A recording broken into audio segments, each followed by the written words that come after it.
So, welcome back again, all the students, in lecture number 5 of overview of transformation.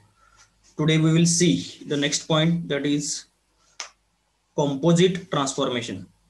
This is also called as rotation about an arbitrary point. Rotation about an arbitrary point. Just we have seen a example which is given for homework in the last lecture. So similar manner we have to perform here a rotation about an arbitrary point. In the last example we have done scaling about a specific point, that is arbitrary point. For that we have made some arrangement, like first we have shifted that point to the origin, then we have apply scaling, and then again in last step we have again the point is translated to the original point. Means first we have performed translation to the origin, then scaling, and lastly again translation to origin point. Okay, so we have done this simultaneously 3 steps.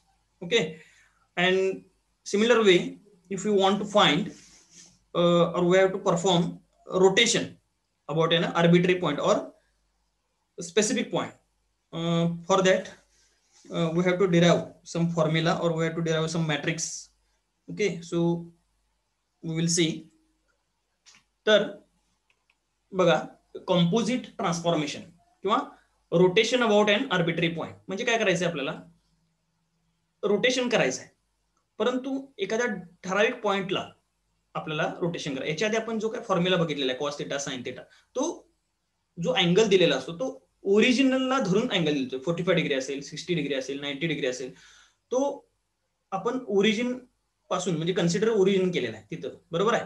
परंतु इथं आपल्याला काय करायचं बघा, ते कुठलाही point देऊ देत, तर एक स्पेसिफिक पॉईंट आर्बिट्ररी पॉईंट असं म्हटलेलं आहे, तर त्या पॉईंटच्या ठिकाणी रोटेशन आपल्याला करायचं आहे. ओके, ओरिजिनला करायचं नाही, कुठल्या तरी एखाद्या पॉईंटला त्याने दिलेलं असेल त्या पॉईंटला आपल्याला रोटेशन करायचं. मग त्यासाठी आपल्याला मागच्या एक्झाम्पल सारखं पहिल्यांदा काय करायचं आहे, याच्यामध्ये 3 स्टेप्स आहेत बघा. Rotation about an arbitrary point, we have to carry out 3 steps. First, translate that point XPYP to the origin. काय केलेलं आहे बघा, तो पॉइंट पहिल्यांदा काय करायचा आहे, ट्रान्सलेट ओरिजिनल करायचं आहे. नंतर रोटेट इट अबाउट ओरिजिन. आपल्याला हे रोटेशनचं एक्झाम्पल बघायचं आहे, म्हणून we have to rotate it about origin. Origin consider करून आपल्याला काय असेल ते रोटेशन आपल्याला परफॉर्म करायचं. आणि लास्टला काय करायचं आहे बघा, finally we have to again translate the centre of rotation back where it belongs. आणि परत आपल्याला काय करायचं आहे, जो रोटेशनचा सेंटर आहे तो तिथं पुन्हा ओरिजिनल पोझिशनला म्हणजे XPYP ला, एखाद्या स्पेसिफिक पॉईंट आर्बिट्ररी पॉईंटला तिथं न्यायचं. मगाशी जसा जसा स्क्वेअरचा पॉईंट आपण काय केला, फिक्स केला होता, बरोबर आहे, त्याच पद्धतीने आपल्याला इथे करायचं. जसं आपण मगाशी रोटेशनचा जो पॉईंट होता म्हणजे A चा 20-10 तो फिक्स ठेवलेला, तसा आणि तो दिलेला असणार पॉईंट कुठं आपल्याला रोटेट करायचं, परत त्याच पॉईंटला आपल्याला काय करायचं, इथं शिफ्टिंग करायचं. म्हणजे इथं ट्रान्सलेशन करायचं ओरिजिनला, परत रोटेशन करायचं, आणि परत again we have to back to the centre of rotation. मग त्यासाठी आपल्याला काय करायचं आहे, या तिन्ही मॅट्रिक्सचं मल्टिप्लिकेशन करायचं आहे, बरोबर आहे. तर आता त्याचं मल्टिप्लिकेशन कशा पद्धतीने केलेलं आहे बघा. अजून एक इथं खाली काय सांगितलं त्यांनी, की असं होऊ शकत नाही, म्हणजे मॅट्रिक्स मध्ये A गुणिले B गुणिले C बरोबर C गुणिले B गुणिले A, किंवा A गुणिले B बरोबर B गुणिले A असं होऊ शकत नाही. हे तुम्हाला माहिती आहे मॅट्रिक्स मध्ये, बरोबर आहे. That is matrix multiplication is not commutative असं म्हटलंय, बरोबर. म्हणजे एका A इंटू B बरोबर B इंटू A असं होऊ शकत नाही, मॅट्रिक्स मध्ये फरक पडतोय. तर त्यासाठी बघा इथे एक आता रोटेशन करायचं आहे आर्बिट्ररी पॉईंटला, तर एक डायग्राम काय दाखवलंय बघा, rotation about an arbitrary point, बरोबर आहे. म्हणजे हा XPYP आहे, इथं आपल्याला एका अँगलनं थिटा अँगलनं काय करायचं, हा पॉईंट असा रोटेट करायचा. XY पॉईंट इथं आहे, तो पॉईंट असा रोटेट करायचा. परंतु आपला कॉस थिटा साइन थिटा इथं फॉर्म्युला वापरून चालणार नाही का. हा जो थिटा अँगल आहे ना, लक्षात येते का बघा, हा जो थिटा अँगल आहे ना, तो इथं ओरिजिनला कन्सिडर करून तो फॉर्म्युला म्हणजे डिराईव्ह केलेला आहे, ओरिजिनला कन्सिडर करून. आठवते का बघा डायग्राम त्या रोटेशनच्या आपण लेक्चरमध्ये बघितलेले आहे. तर तो इथं अँगल नाही, तो अँगल इथून आहे, ओरिजिन पासून आहे, म्हणून तो फॉर्म्युला इथे अप्लाय होत नाही. त्यासाठी आपल्याला डिराईव्ह करायला पाहिजे फॉर्म्युला. कसा आहे म्हणजे सिंपल आहे. काय केले बघा, पहिल्यांदा हा पॉईंट काय करायला पाहिजे, इथं आणायला पाहिजे. कुठं ओरिजिनला. म्हणून स्टेप 1 काय घेतलं बघा, translate point XP YP to the origin. म्हणजे हा एक्सपी वायपी जो होता ना तो पॉईंट आपण काय केला सेंटरला आणला. कुठं आणला? सेंटरला आणला. सेंटरला आणल्यानंतर आपण काय केलेलं आहे, हा जो पॉईंट होता तो काय केला आपण सेंटरला आणलेला आहे.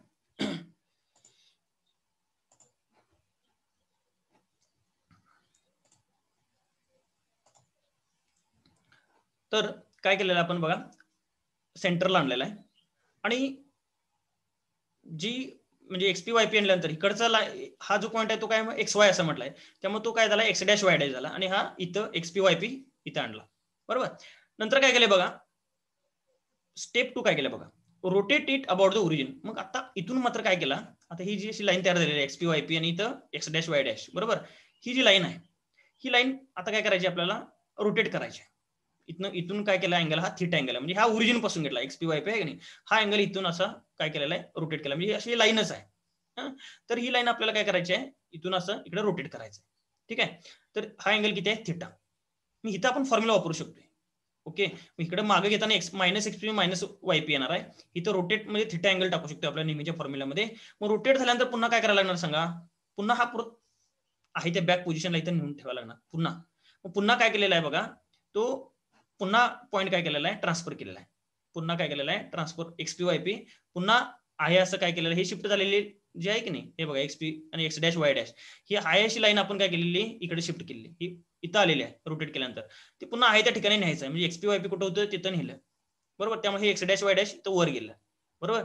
मग translate back to the original position. म्हणजे काय करायचं बघा, एक्झाम्पल मध्ये असं तुम्हाला विचारतात की एखादा स्क्वेअर आहे, एखादा ट्रायंगल आहे, तर तो रोटेट करा अबाउट अन आर्बिट्री पॉईंट असं दिलेलं असतं. म्हणजे एक रोटेशनचा अँगल दिलेला असतोय आणि तो आर्बिट्री पॉईंट काय जो आहे की नाही तो पॉईंट दिलेला असतो.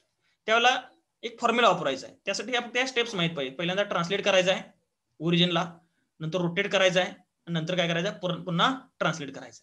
ट्रान्सलेट बॅक टू ओरिजिन म्हणजे मायनस येणार, minus T x minus T Y. इथं नेहमीप्रमाणे कॉस थिटा साइन थिटाची व्हॅल्यू टाकायला लागणार, काय अँगल दिलेला असतो तो, आणि इथं पुन्हा plus T X plus T Y करायचं. ठीक आहे.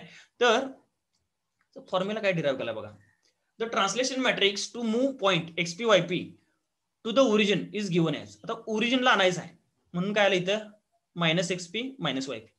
आधी आपण काय बघितलेलं इथं टी एक्स टी वाय बघितलेलं. बरोबर आहे. तर तिथं आपण काय केलं, इथं एक्सपी आणि वायपी असं नाव दिलं, म्हणून इथं काय आलं फक्त मायनस एक्सपी मायनस वायपी.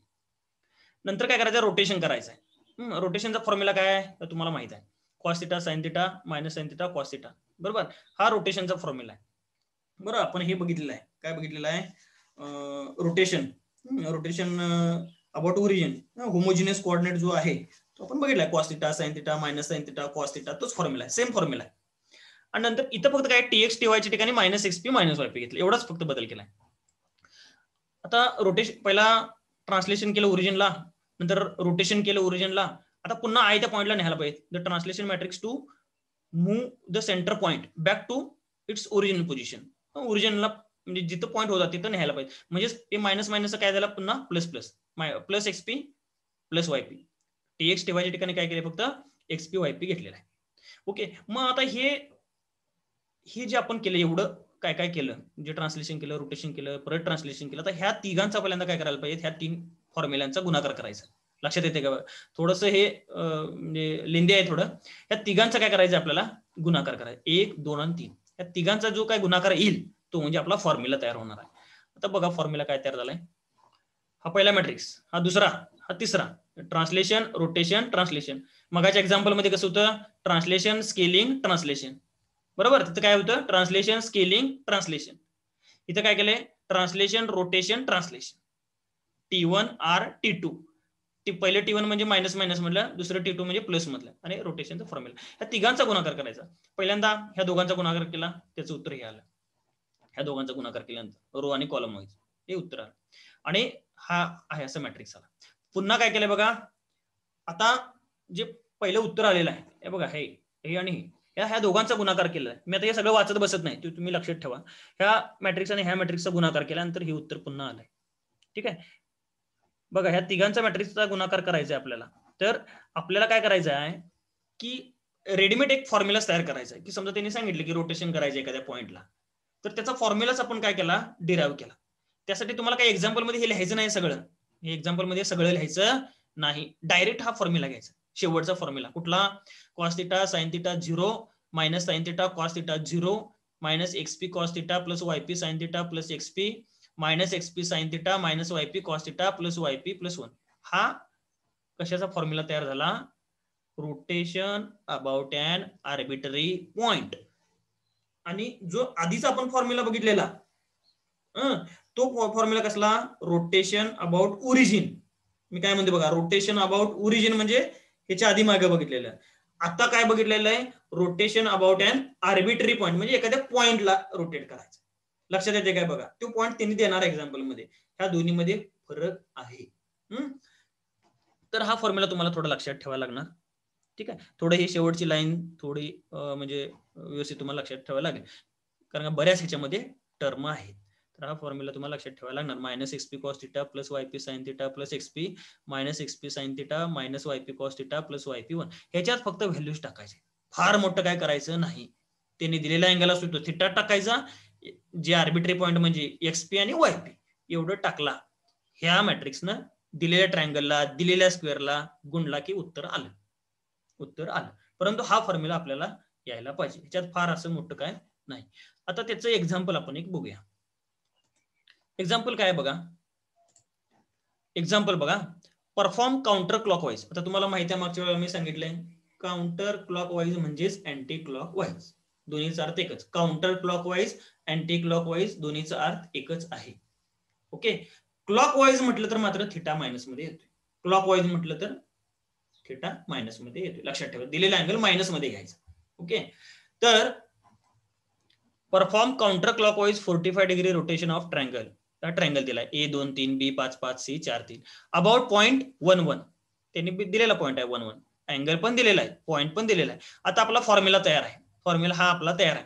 म्हणजे त्यासाठी पहिला ट्रान्सलेशन केलंय, मग रोटेशन आणि मग ट्रान्सलेशन. मग याचा डायरेक्ट फॉर्म्युला आपण इथं घेतला, डायरेक्ट घ्यायचा, इथं काय गुणत बसायचं नाही, दाखवायचं नाही. Cos theta sine theta 0 minus sine theta cos theta 0 आणि हे शेवटची टर्म, हा डायरेक्ट फॉर्म्युला आहे. मग इथे here theta is equal to 45 degree, XP किती आहे 1 आहे, वायपी किती आहे 1 आहे, इथे आहे बघा 1 1. त्यांनी कुठलाही पॉइंट देऊ देत, पहिला म्हणजे एक्सपी, दुसरा म्हणजे YP. Okay, XP 1 YP 1, theta 45 degree. आता सबस्टिट्युटिंग व्हॅल्यूज वी गेट. आता ह्या व्हॅल्यू सगळ्या इथं प्लेस करायचा. कॉस थिटा म्हणजे माहिती आहे तुम्हाला 1/√2, साइन थिटा म्हणजे काय येणार तेच 45 डिग्रीचं पण 1/√2. एक्सपी म्हणजे काय मायनस एक्सपी 1 इंटू ते सगळं जर गुणाकार केला तर याचं उत्तर 1 येते. याचं उत्तर काय येणार आहे -√2 + 1 आणि शेवटी काय 1. इथे तुम्ही त्या नोटबुक मध्ये व्हॅल्यू टाकून बघा, यांचा सगळा गुणाकार बेरीज वगैरे केला की उत्तर काय येणार 1. यांचा परत याचा गुणाकार बेरीज वगैरे केलं तर उत्तर काय येणार -√2 + 1. हे तुम्ही नोटबुक मध्ये करून बघा. मी हे सिम्प्लिफाय करून डायरेक्ट इथे दिलेलं आहे. जरी तुम्हाला काही वेळेला डायरेक्ट येणार नाही, ते तुम्ही नोटबुक मध्ये सिम्प्लिफाय करून बघा 1 बाय 1, तर तुम्हाला हे उत्तर येईल. परंतु हे यायला पाहिजे, कारण का तर आपल्याला रूट मधलं जे गुणाकार बेरीज आहे तो बऱ्याच वेळा चुकतोय. ज्यांचं काय चुकतंय प्रॉब्लेम मध्ये ते हेच चुकतंय, की त्यांना ते लक्षात येत नाही √2 म्हणजे √2 अधिक √2 किती, √2 इंटू √2 किती, बरोबर आहे काय. तर हे जरासं तुम्ही नोटबुक मध्ये करा. जर काय शंका असली आणि कसं आलं मला समजलं तर मला तुम्ही पर्सनली मेसेज करा किंवा कॉल करा. ठीक आहे, तर हे त्याचं उत्तर आहे. मग एवढ्यावर थांबून चालेल काय नाही, आपला मेन ट्रायंगल राहिला बाजूला, अजून हा ट्रायंगल ह्याला गुणाला पाहिजे ना. मग ट्रायंगलचे पॉईंट घ्यायचे 2 3 5 5 4 3 आणि शेवटचा कॉलम 1 1 आणि हा आता आलेला ह्या तिघांचा गुणाकार केल्यानंतर T1 into R into T2 ह्याचा हा, ह्यानं याला गुणायला पाहिजे. हे आपलं प्रत्येक कुठलाही ट्रान्सफॉर्मेशन असू देत की जे पॉईंट दिलेले असतात त्याला काहीतरी मॅट्रिक्सनं गुणायला लागते, बरोबर आहे. त्यांनी जे दिलेले असतात पॉईंट त्याला आपण कशानंतर गुणतोय, फॉर्म्युला दिलेला असतोय त्या फॉर्म्युलामध्ये फक्त त्या व्हॅल्यू टाकायचं आणि त्यानं त्याला गुणायचं असतं. हेच टेक्निक सगळ्या एक्झाम्पल मध्ये आहे. पहिला मॅट्रिक्स म्हणजे कुठला असतोय तो दिलेला असतोय, तिथं शेवटी 1 1 1 केलं आणि इथं काय केलेलं आहे हे फॉर्म्युला याच्यामध्ये टाकून व्हॅल्यू घेतली. परंतु हे होमोजिनियस आहे. सिंपल तुम्हाला जरा हे कधी होमोजिनियस कधी वापरायचं, एकापेक्षा जास्त ट्रान्सफॉर्मेशन वापरायचे असतील तर, अन्यथा काय गरज नाही. लक्षात येते काय बघा. या दोघांचा गुणाकार केल्यानंतर हे उत्तर येणार. आता हे पण तुम्ही नोटबुक मध्ये करून बघा. या दोघांचा गुणाकार. आता हे रूट वगैरे आहे, हे कसं आलं ते बघा, व्यवस्थित करून बघा शांततेत. काय बरीच मुलं फक्त ऐकतात, स्वतः काय प्रॅक्टिस करत नाही. असाइनमेंट 2 सांगितले, काही लोकांनी जमा केले, काही लोकांनी अजून काय केलीच नाही, काही लोकांनी अजून पहिली सुद्धा करायला नाही. ग्रुपवर आहेत बरेच नंबर, तर ते काहीच त्यांनी टेस्ट पण दिली नाही. काय उपयोग सांगा त्या ग्रुपचा, किंवा राहून काय करायचं. ठीक आहे. तर ते जे कोण नवीन विद्यार्थी ऍड झाल्यात, काय समजत नसेल तर मला विचारा. ठीक आहे. तर हा गुणाकार तुम्ही करून बघा नोटबुक मध्ये आपल्या, आणि ह्याचं हे उत्तर आलेलं आहे. मी हा पीपीटी सुद्धा मी ग्रुपवर टाकणार आहे, तेव्हा ह्याचा गुणाकार कसा आला ते करून बघा. येत नसेल तर मला तुम्ही विचारू शकता. का तर हा गुणाकार बेरीज हे आपल्याला यायला पाहिजे. तर हे त्याचं उत्तर आलेलं आहे. शेवटचा जो मॅट्रिक्स आहे म्हणजे त्याचं उत्तर आलं. ठीक आहे. तर आता पुढचं बघूया आपण. पुढचं काय बघा, find out the final coordinates of figure bounded by coordinates. इथे कोऑर्डिनेट दिलेले आहेत. ठीक आहे, स्क्वेअरचे. वेअर रोटेट अबाउट पॉइंट पण दिलेला आहे 8 by 30 degree in clockwise direction. Clockwise मध्ये सांगतात ना, क्लॉकवाईज डिरेक्शन मध्ये. ठीक आहे. त्याच्यानंतर and scaled by 2 units in X direction, 3 units in Y direction. म्हणजे बघा काय काय करायला सांगितलंय तिने. ते म्हणतात रोटेशन पण करा आर्बिट्ररी पॉइंटला 8 ला, आणि त्याच्यानंतर आणि पुन्हा स्केल करा. तर आता काय करायचं बघा, स्केल पण करायला सांगितले. 2 units in x, 3 units in Y. मग हा आपला फॉर्म्युला तयार आहे. बरोबर, हा आपला फॉर्म्युला तयार आहे. रोटेशन अबाउट आर्बिट्ररी पॉइंट, हा फॉर्म्युला आपल्याला तयार आहे. याच्यामध्ये काय टाकायचं, फक्त क्लॉक वाईज आहे म्हणून -30, अँटी क्लॉक वाईज असेल, काउंटर क्लॉक वाईज असेल +30, क्लॉक वाईज म्हटलं -30. ओके, तर इथं मायनस टाका. मायनस टाकल्यानंतर काय केलं, आणि हा पहिला काय आहे, पहिला त्यांनी जे दिलेले पॉईंट आहेत 1 1 3 4 5 7 10 3, हे सगळे पॉईंट घेतले. 1 1 3 4 5 6 10 3, शेवटचा कॉलम 1, आणि हा आपला फॉर्म्युला. याच्यात ते व्हॅल्यू टाकलं. एक्सपी किती आहे 8, वायपी किती आहे 8, दोन्ही सेमच आहे. एक्सपी पण तेच आहे, वायपी पण तेच आहे. मग त्यात तीच व्हॅल्यू इथे टाकल्या बघा. एक्सपी 8 टाकल्या, वायपी पण 8 टाकल्या. हे फॉर्म्युला आहे minus XP 8 cos theta. Theta मात्र मायनस घेतला. का घेतला, क्लॉकवाईज. मग याचं उत्तर एक गुणाकार करून बघा, आणि याचा गुणाकार तुम्ही कॅल्सीवर वगैरे व्यवस्थित करून बघा. ह्याचं उत्तर इकडे आलेलं आहे. कॉस -30 किती येते, साइन -30 किती येते, हे सगळं बघा. ह्याचं हे उत्तर आलेलं आहे. आणि हा पहिला मॅट्रिक्स, आणि ह्या दोघांचा इथं गुणाकार केल्यानंतर हे उत्तर आलेलं आहे. लक्षात येते का बघा, हे उत्तर आले. ओके, तर हे तुम्ही कॅल्सीवर करून बघा. ठीक आहे. हे जे आहे -sin -30 हे किती येते बघा. काही पुस्तक मध्ये पॉईंट मध्ये काढतात, काही ठिकाणी ते 1/√2 √3/2 आहे असं ठेवतात. पॉईंट मध्ये काढलं तरी चालतं. ह्या दोघांचा गुणाकार केल्यानंतर उत्तर हे आलेलं आहे. ठीक आहे. आता हे रो वाईज आणि कॉलम वाईज काय येते ते तुम्ही स्किल वापरा तेवढं. इथं आता आपण काय तेवढं घेत बसत नाही. ठीक आहे. तर हे पॉईंट रो आणि कॉलमना गुणल्यानंतर तुम्हाला हे उत्तर येईल. ओके, तर आणि त्याच्यानंतर काय बघा, पुढे काय सांगितलंय, पुन्हा स्केल करायला पण सांगितले. त्या एक्झाम्पल मध्ये काय सांगितलंय बघा, शेवटी हा फार मोठा प्रॉब्लेम आहे. Scaled by 2 units in X direction, 3 units in Y direction. म्हणजे एवढं आलं. ओके, रोटेशन केलं एखाद्या आर्बिट्ररी पॉइंटला सगळं फॉर्म्युला टाकून, पुन्हा स्केल करायला सांगितले. म्हटल्यानंतर काय येणार सांगा बघूया. आता पुन्हा काय करायला सांगितलंय सांगा. पुन्हा आपल्याला काय करायला सांगितलंय, हे बघा. आता इथं स्केलिंग करायचं आहे. स्केलिंग म्हणजे काय बघा, SX2 आणि SY3, SX2 आणि SY3 ह्या मॅट्रिक्सला ह्या दोघांचा पुन्हा गुणाकार केला आणि हे उत्तर आलं. लक्षात येते का बघा, ह्यांचा आणि यांचा गुणाकार केल्यानंतर हे उत्तर आलं.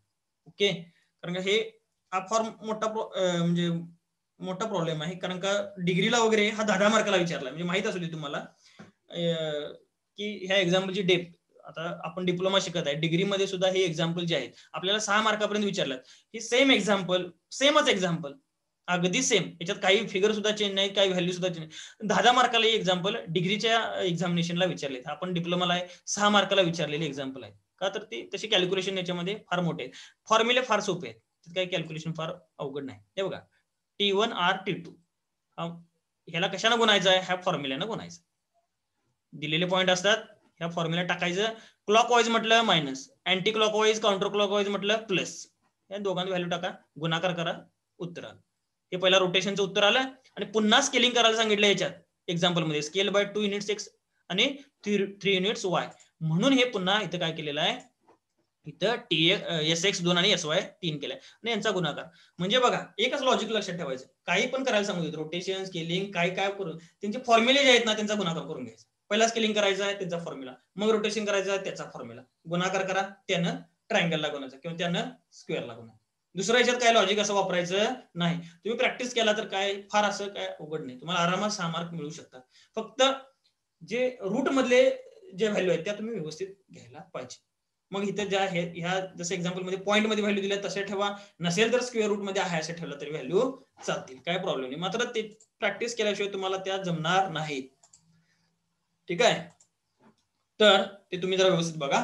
आता हे होमवर्कला 2 एक्झाम्पल तुम्ही करा. होमवर्कला पहिल्यांदा काय बघा, perform 45 degree rotation of triangle. ट्रायंगलची पॉईंट दिलेले आहेत.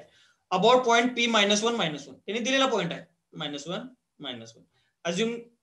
अज्युम काय म्हटले, रोटेशन इज क्लॉकवाईज, म्हणजे XP1 आहे, XP -1 आहे, YP -1 आहे. तुम्ही त्या व्हॅल्यू टाकत जावा, तुम्हाला लक्षात येईल त्याच्यात काय टाकल्यावर ह्या व्हॅल्यू काय ते काय लक्षात ठेवू नका, त्या फॉर्म्युलामध्ये व्हॅल्यू टाकत जावा. रोटेशन इज क्लॉकवाईज म्हणजे डिग्री काय आली, थिटा काय आला -45 आला. हा पहिलं एक्झाम्पल. त्याच्यापेक्षा दुसरं एक्झाम्पल अजून सोपं आहे, दुसरं पहिल्यांदा करा पाहिजे तर. स्क्वेअर आहे, कन्सिडर स्क्वेअर, हा स्क्वेअरचे पॉईंट्स आहेत. Rotate the square ABCD by 45 degree anti clockwise म्हणजे नेहमीचा formula about point 10. XP YP दिलंय, थिटा 45 डिग्री दिल्यात, हे पॉईंट दिल्यात. ठीक आहे, तो फॉर्म्युला घ्यायचा, त्याच्यात हे सगळे पॉईंट टाकायचे, XP YP टाकायचा आणि गुणाकार करायचा. बघा तुम्हाला जमते, उत्तर येते काय बघा. हा फॉर्म्युला आपला आहे, कुठला, हा फॉर्म्युला आहे. Cos theta sine theta theta minus sine theta cos theta 0 minus XP cos theta plus YP sign theta plus XP minus XP sign theta minus YP cos theta plus YP 1. हा formula आहे. ह्या फॉर्म्युल्यावर सगळं आहे. याच्यात फक्त angle टाकायचं, XP YP टाकायचं. आणि ह्यानं कशाला गुणायचं, त्या ट्रायंगलला, किंवा ह्यानं कशाला गुणायचं, स्क्वेअरच्या पॉईंटला, ते देतील त्याला गुणायचं. गुणाकार केला की तुम्हाला उत्तर आलं. फार असं काय अवघड नाही. ठीक आहे, तर ते थोडंसं काळजीपूर्वक बघा, कारण काय हे एक्झाम्पल कसे आहेत, तुम्हाला शुअर शॉर्ट एक्झाम्पल ही तुम्हाला विचारणार म्हणजे विचारणार. लक्षात येते काय बघा. एक्झामला तुम्ही मॉडेल आन्सर काढून बघा, मी गुगल क्लासरूमवर टाकल्यात, त्याच्यामध्ये तुम्हाला काहीतरी काही एक्झाम्पल ह्याच्यावर आहे, स्केलिंग आहे, रोटेशन आहे, आणि काळजीपूर्वक केला तर फार सोपं आहे. लक्षात आलं काय, काळजीपूर्वक जर तुम्ही हे एक्झाम्पल सॉल्व्ह केला तर अतिशय म्हणजे अतिशय सिंपल आहे. आणि एकापेक्षा जास्त असतील तर थोडंसं काळजीपूर्वक करा. फक्त सिंपल स्केलिंग करायचं, सिंपल रोटेशन करायचं, ते काहीच अवघड नाही. फक्त एकच काहीतरी करायचं तर ते जुने फॉर्म्युला वापरायचे. एकापेक्षा जास्त करायचे असतील तर हे नवीन फॉर्म्युले वापरायचे, म्हणजे होमोजिनियस घेऊन करायचं. होमोजिनियस का घ्यायचं, तर ते गुणाकार व्हायला पाहिजे, त्यांचा रो आणि कॉलम हे सेम करून घेतलं, त्या कारणासाठीच ते करून घेतलेलं आहे. ठीक आहे, तर ते फॉर्म्युला पाहिजे तर लिहून काढाय का वहीमध्ये, की स्केलिंगला काय, रोटेशनला काय, ट्रान्सलेशनला काय, रोटेशन अबाउट आर्बिट्री पॉईंटला काय. तर एखाद्या तुम्ही वहीवर तुम्ही ते फॉर्म्युले फक्त लिहून ठेवला तर तुमचं काम सोपंच आहे. अतिशय म्हणजे अतिशय एक्झाम्पल सोपे आहे. फक्त तुम्ही काळजीपूर्वक एकदा दोनदा तुम्ही केली पाहिजे. MSBT मध्ये बघा, बऱ्याच वेळा तुम्हाला एक्झाम्पल ही विचारलेली आहेत. काही मी नोट्स पण याची पाठवणार आहेत, त्याच्यात पण थोडेफार एक्झाम्पल वेगळे आहेत, थोडे मी होमवर्कला म्हणून दिलेले आहेत. परत काही सॉल्व्ह केलेले आहेत, काही सॉल्व्ह केलेले नाही. तर ते तुम्हाला तुमच्या तिथे नोटबुक मध्ये, नोट्स मध्ये पण मी सोडून दिलेले आहे, तर ते एक्झाम्पल करा. इव्हन सेकंड चॅप्टर मध्ये पण मी तुम्हाला असाइनमेंट दिली, ती पण एक्झाम्पल व्यवस्थित करा. थेरी काय प्रॉब्लेम नाही, तुम्ही वाचून करू शकता. तर एक्झाम्पल जे आहेत प्रॉब्लेम ते अगदी काळजीपूर्वक करा. आणि काय समजत नसेल तर विचारा, हे आताच तुम्ही क्लिअर करून घेतलं तर चालेल. खरं ते असाइनमेंट वगैरे किंवा प्रॉब्लेम त्यावेळी सोडवा. युट्यूबवर पण बरेच याचे व्हिडिओ सुद्धा तुम्हाला अवेलेबल आहेत.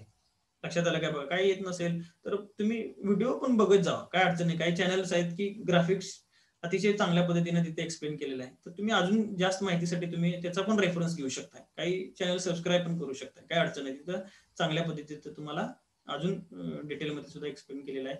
माझे व्हिडिओ तर सगळे तुम्हाला तिथे अवेलेबल माझ्या क्लासरूमवर आहेत. गुगल क्लासरूम, जे कोण डायरेक्ट सेकंडरीचे आहेत विद्यार्थी किंवा लेट जॉईन झालेले आहेत, तर त्यांनी काय करा, गुगल क्लासरूमला जॉईन व्हा, तिथे सगळे व्हिडिओ तुम्हाला बघायला मिळतील. ठीक आहे, तर आज आपण इथं काय करूया, थांबूया. ठीक आहे, ओके.